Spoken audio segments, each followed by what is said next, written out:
kon borong. Oh kon borong. Es tehmu cik oke ra? Masih. Ya kono didol goblok.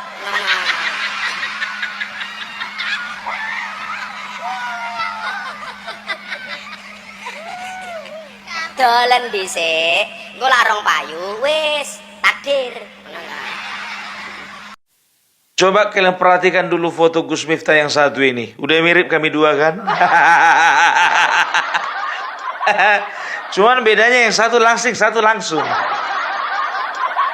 Yang satu enak dilihat, yang satu agak kurang enak dilihat.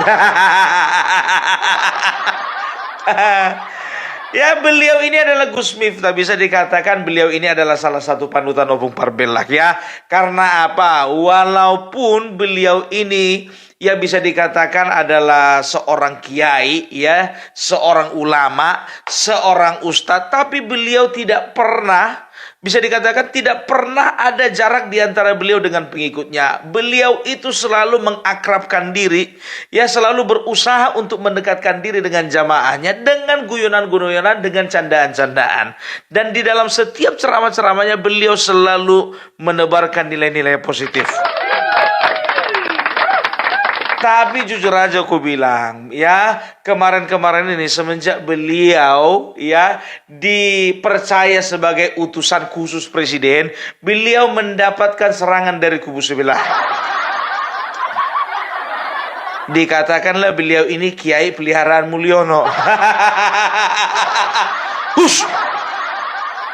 Kalian itu sembarangan, gak boleh begitu. Yang namanya kiai, namanya ulama, namanya ustadz. Beliau ini adalah hamba-hamba Allah yang diridhoi oleh Allah, yang juga berjalan di jalannya Allah, yang juga mereka itu ya sama-sama bersama dengan politisi, dengan polisi, dengan TNI, dengan kita semua dalam rangka membangun bangsa ini.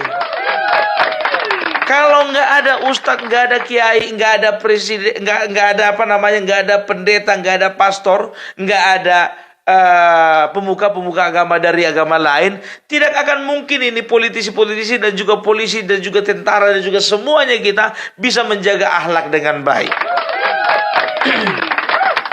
Ya, apalagi Kiai NU yang satu ini, jujur saja beliau ini dikenal ya bukan hanya disukai ceramah-ceramahnya itu oleh yang beragama Islam, tapi orang-orang yang di luar beragama Islam pun juga sangat suka dengan ceramah-ceramah beliau. Karena apa?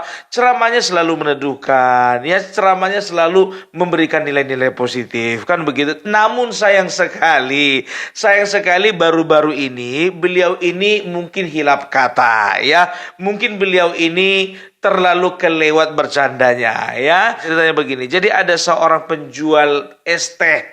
Ya, dia bawa es teh itu di atas kepalanya itu dia junjung ya, dia bakul ya, bukan dipikul sih di atas kepala itu ya. Kalau di tempat kami dijunjung namanya itu ya kan. Ada di situ teh manis, es teh dan juga ada air mineral di atasnya ya. Jadi waktu bapak penjual es teh ini berdiri ya, sontak Gus Miftah itu memberikan guyonan-guyonan ya. Jujur saja Gus, jujur saja. Maaf, I'm sorry to say Gus.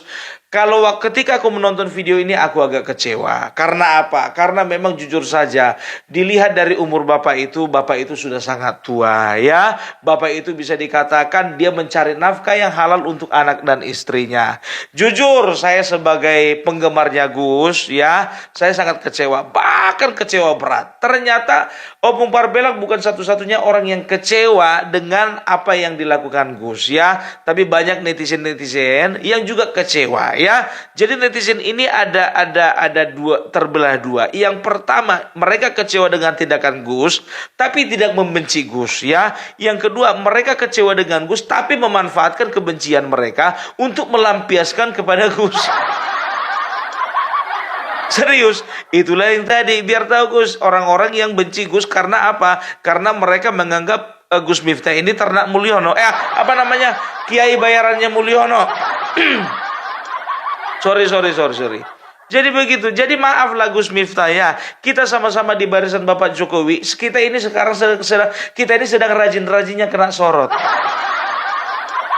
Sedangkan aku aja kena sorot Gus.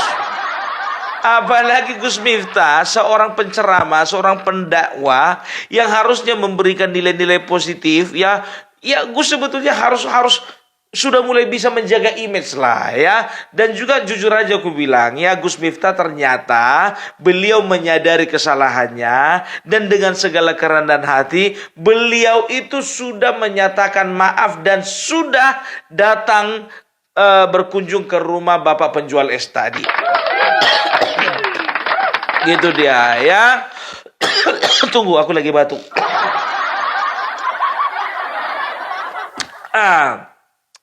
Jadi tahu enggak kalian?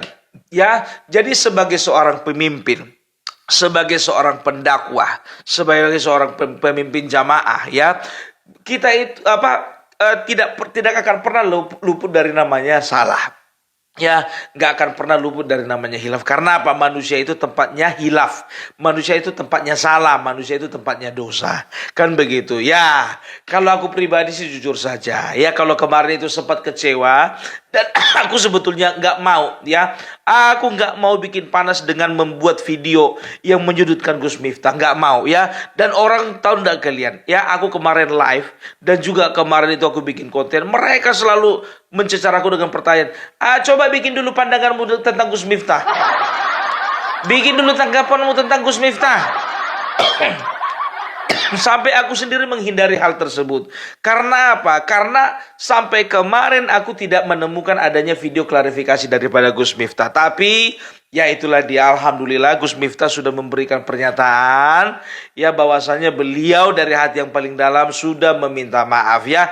Jadi mari kita sama-sama dengarkan ya apa yang menjadi permintaan maaf beliau ya. Kita sama-sama dengar. Assalamualaikum warahmatullahi wabarakatuh. Saya Miftah Maulana Habibur Rahman menanggapi yang viral hari ini. Yang pertama, dengan kerendahan hati saya minta maaf atas kekhilafan saya. Saya memang sering bercanda dengan siapapun, maka untuk itu atas candaan kepada yang bersangkutan saya akan meminta maaf secara langsung, dan mudah-mudahan dibukakan pintu maaf untuk saya. Kemudian yang kedua, saya juga minta maaf kepada masyarakat atas kegaduhan ini yang merasa terganggu dengan candaan saya, yang dinilai oleh masyarakat mungkin berlebihan. Untuk itu saya minta maaf. Ini juga merupakan introspeksi bagi saya untuk lebih berhati-hati berbicara di depan publik dan masyarakat.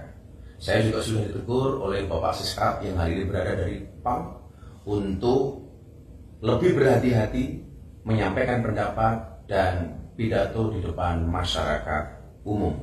Terima kasih. Assalamualaikum warahmatullahi wabarakatuh. Ya, jadi itu adalah pernyataan maaf dari Gus Miftah. Ya, jadi kita sebagai umat beragama dan kita sebagai sesama anak bangsa, kita hendaknya saling memaafkan ya. Dan juga dengar kabar juga beliau sudah ke Magelang. Kalau nggak salah beliau sudah ke Magelang bertemu dengan Bapak Sonaji namanya, kalau nggak salah penjual teh itu adalah Bapak Sonaji ya. Jadi beliau juga sudah berjanji akan menggelar pengajian di wilayah tersebut, dan tuan rumahnya adalah Bapak Sonaji. Iya. Ya. Jadi jujur saja aku bilang ya, situasi ini dimanfaatkan oleh para pembenci ya. Para pembenci ya, pembenci beliau, pembenci NU, pembenci Jokowi, pembenci Prabowo, pembenci Gibran untuk memperkeruh suasana. Tapi maaf ya, rakyat Indonesia adalah rakyat yang memaafkan. Iya, ya udah nggak ada saatnya lagi kita menyudutkan. Opung, kau itu keterlaluan ya Opung, yang mentang-mentang dia satu barisan denganmu. Ku bilang sama kalian jujur aja, ku bilang kalau misalnya Anies Baswedan minta sama Bapak Prabowo, aku pun juga akan mendukung dia. Itu dia. Ya namanya manusia, tempatnya hilaf, tempatnya salah, tempatnya dosa. Kita itu bukan malaikat, apalagi malaikat bersayap.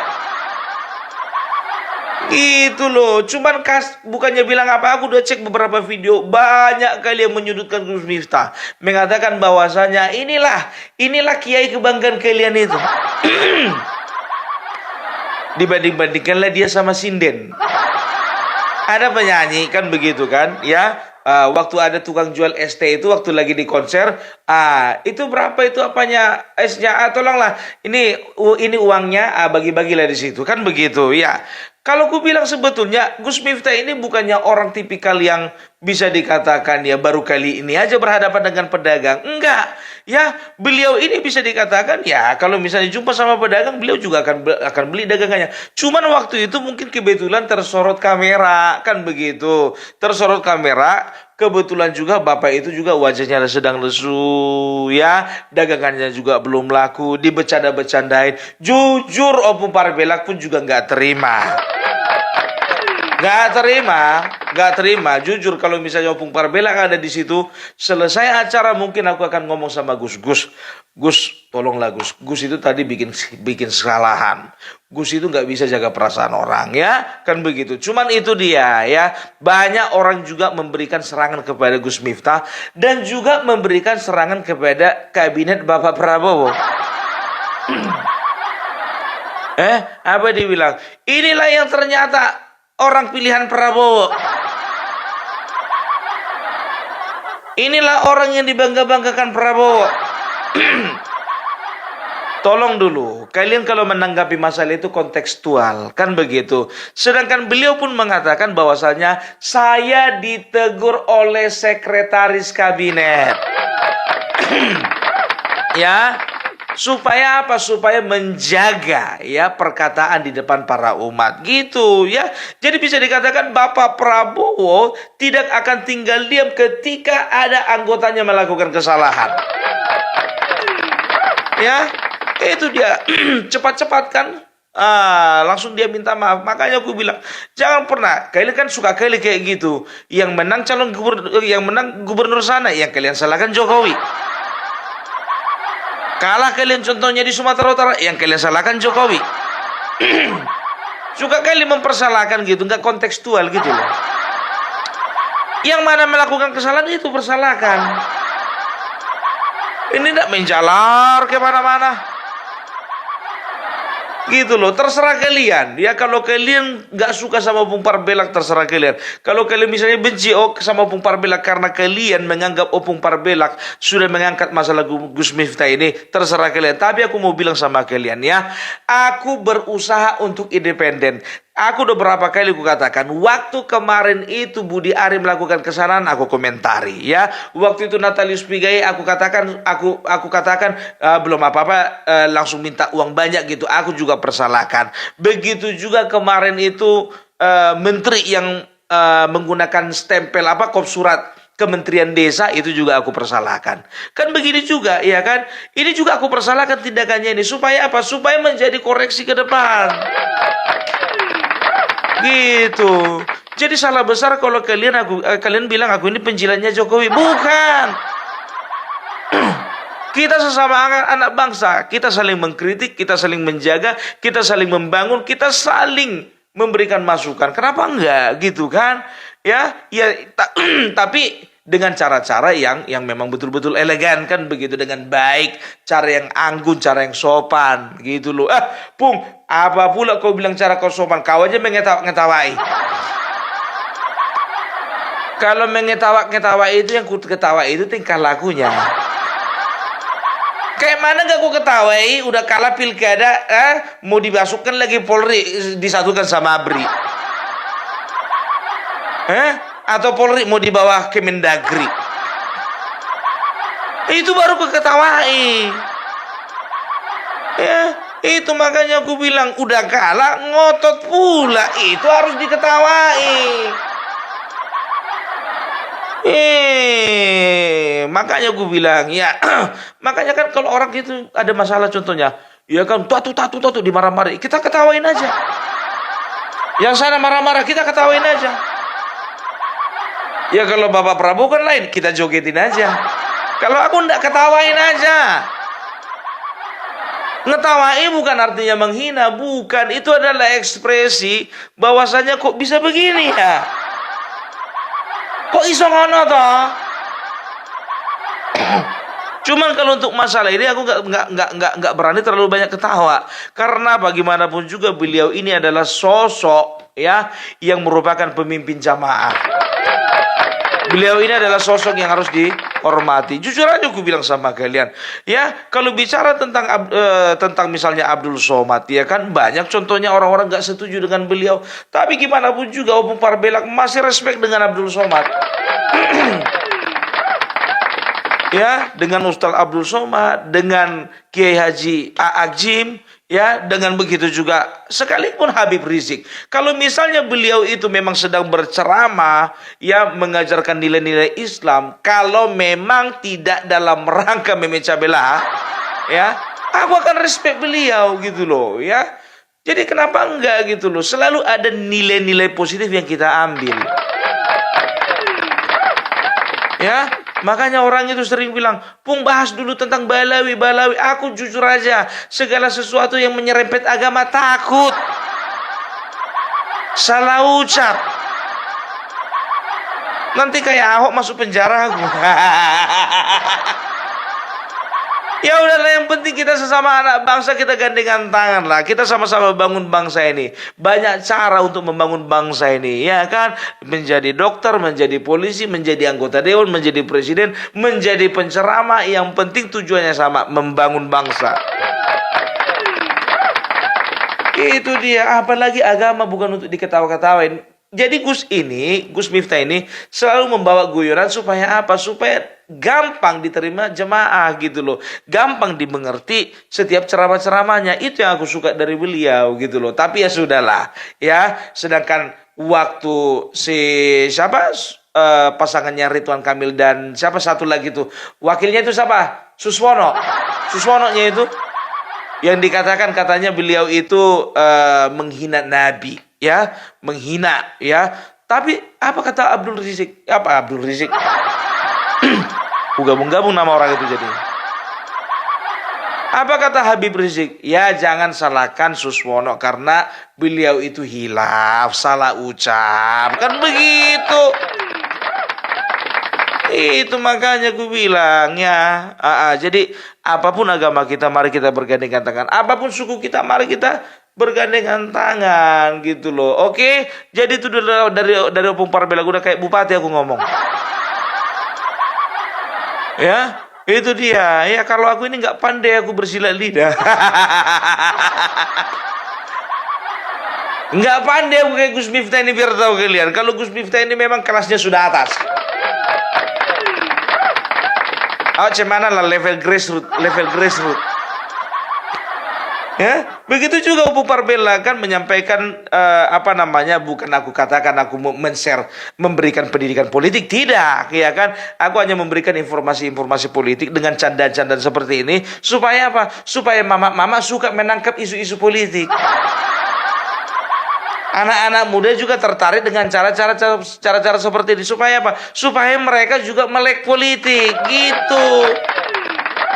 Banyak kok testimoni yang mengatakan bahwasanya begini, Pung, semenjak aku nonton Opung aku makin cerdas katanya. Aku mikir makin cerdas atau makin gimana? Pikirku begitu. Karena aku terus terang aja, aku tidak dalam rangka mencerdaskan bangsa, tidak. Tapi aku berusaha untuk memberikan informasi yang sebenar-benarnya. Gitu dia, ya. Jangan kita negara ini udah ke situasinya seperti ini. Kita harus optimis dong. Bagaimana caranya kita bangsa ini supaya terbangun dengan kata-kata yang positif. Jangan kata-kata negatif. Negara kita akan bangkrut. Sama kayak Adian Nabi Tubulu. Begitu partainya kalah, dikeluarkanlah isu bahwa negara kita ngutang 800 triliun, padahal harus ada kita dapat pinjaman 400 triliun, padahal utang yang dibayarkan harus ada 800 triliun. Selalu kata-kata pesimis. Kenapa waktu kemarin presiden dari kalian, dari PDIP presiden kalian pemenangnya nggak ada keluar kata-kata seperti itu? Justru kalian katakan apa? Bahwasanya utang itu adalah wajar. Hutang kalau produktif, apalagi dipakai untuk pembangunan, kenapa tidak? Toh juga walaupun utangnya Joko Widodo lebih banyak daripada utangnya SBY, tapi kita juga mengembalikan lebih banyak. Kenapa waktu kalian masih sama-sama Bapak Joko Widodo kalian puji-puji, nggak ada kalian permasalahkan tuh masalah utang? Hah? Tapi begitu kalian berseberangan dengan Bapak Joko Widodo, kalian permasalahkan masalah utang. Lapet.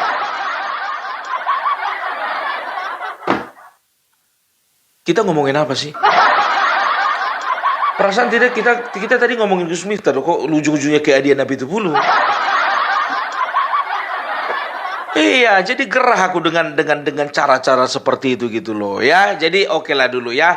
Jadi itu dulu dari Opung Parbelak ya. Mudah-mudahan lewat video klarifikasi dari Gus Miftah ini boleh membuka ya rasa penasaran kita ya. Apakah Gus Miftah sudah minta maaf? Sudah. Apakah Gus Miftah sudah menjalin silaturahmi? Sudah ya. Apakah juga Bapak penjual es tadi itu sudah memaafkan? Sudah ya. Jadi untuk kedepannya siapapun kita lihat-lihat sama siapa kita bercanda ya. Apalagi ya ada seorang yang sedang memperjuangkan nasib keluarganya, yang sedang membawa pikulan-pikulan, entah itu jualan es, entah itu jualan nasi goreng, entah itu jualan asongan ya. Pokoknya hargai mereka.